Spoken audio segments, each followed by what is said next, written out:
Les traumatismes crâniens légers. Comment les reconnaître?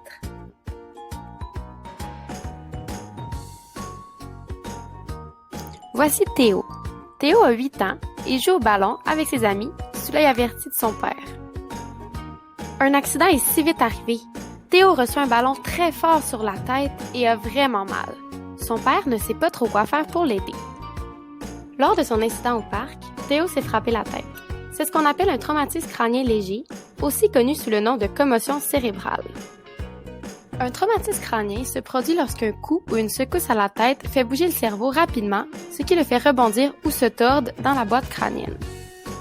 De la même façon qu'une blessure à la cheville peut être une fracture ou une simple foulure, le traumatisme crânien peut être plus ou moins grave.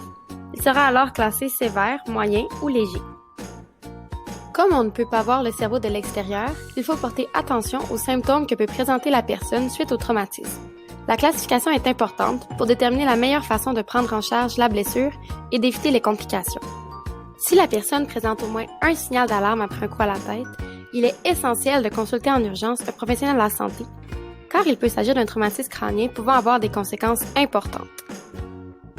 Les signaux d'alarme sont une perte ou une détérioration de l'état de conscience, de la confusion, des vomissements répétés, des convulsions, des maux de tête qui augmentent, de la somnolence importante, de la difficulté à marcher, parler ou reconnaître les gens ou les lieux, une vision double, une agitation importante ou des pleurs excessifs, un problème d'équilibre grave, une faiblesse, des picotements ou des engourdissements aux bras ou aux jambes, et finalement, une douleur intense au cou.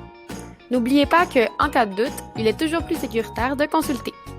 En l'absence de signaux d'alerte, il faut quand même rester vigilant, car la personne peut tout de même présenter des symptômes d'un traumatisme crânien léger, tels que des maux de tête, de la fatigue ou des troubles du sommeil, des nausées, des étourdissements ou des vertiges, une sensation d'être au ralenti, des problèmes de concentration ou de mémoire, une vision embrouillée, une sensibilité à la lumière ou au bruit, ou encore une émotivité inhabituelle.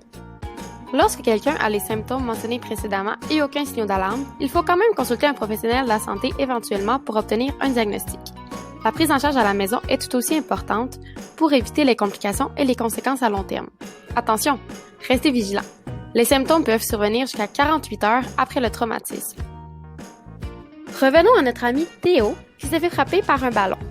Il dit à son père qu'il a seulement mal à la tête et se sent étourdi. Celui-ci a bien appris les symptômes et les signaux d'alarme du traumatisme crânien léger.